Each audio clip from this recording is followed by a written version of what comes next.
Tim Subdit Renakta Polda Jatim berhasil menangkap 12 peserta pesta seks tukar pasangan di Batu, Jawa Timur.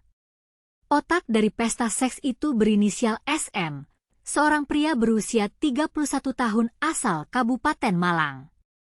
Modusnya SM ini mengajak pasangan suami istri untuk pesta seks tukar pasangan.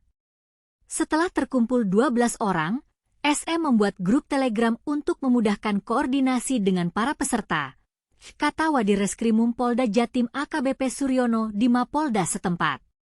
Setiap peserta membayar pendaftaran sebesar Rp825.000 untuk bisa mengikuti pesta seks tukar pasangan.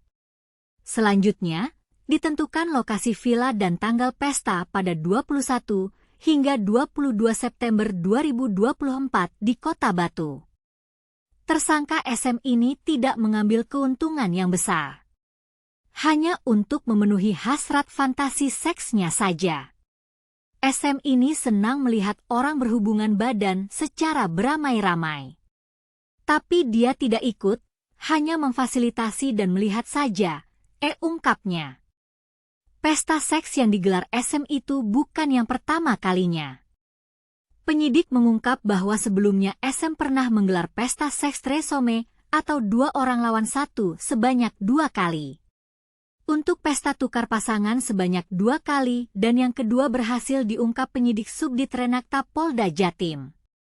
Atas perbuatannya, tersangka SM dijerat dengan pasal 296 KUHP ancaman pidananya yakni penjara paling lama 1 tahun 4 bulan, atau pidana denda paling banyak Rp15.000. Namun sebagai tindak pidana khusus, maka tersangka akhirnya dilakukan penahanan oleh penyidik. Bisa kita bayangkan, apa yang terjadi di dalam villa itu? Bagaimana SM berhasil mengajak 12 orang untuk bergabung dalam pesta seks tukar pasangan? Apa motif SM melakukan ini? Dan bagaimana reaksi para peserta pesta seks tukar pasangan itu?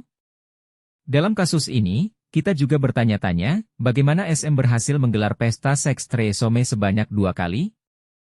Apa yang membuat SM senang melihat orang berhubungan badan secara beramai-ramai? Dan bagaimana penyidik berhasil mengungkap kasus ini?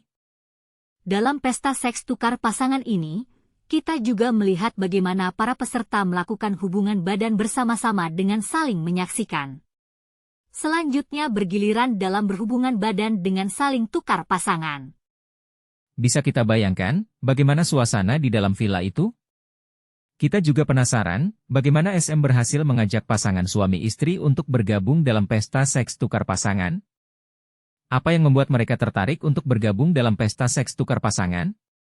Dalam kasus ini, kita juga melihat bagaimana SM tidak mengambil keuntungan yang besar.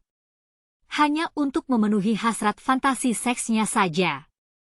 Bisa kita bayangkan, apa yang terjadi dalam pikiran SM? Kita juga penasaran, bagaimana penyidik berhasil mengungkap kasus ini? Apa yang membuat mereka curiga terhadap SM? Dan bagaimana mereka berhasil menangkap SM dan para peserta pesta seks tukar pasangan?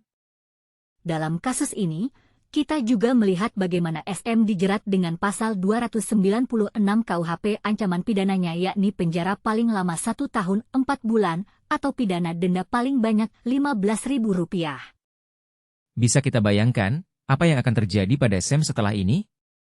Kita juga penasaran, bagaimana reaksi masyarakat terhadap kasus ini? Apa yang membuat mereka syok atau terkejut dengan kasus ini? Dan bagaimana kita harus menghadapi kasus seperti ini?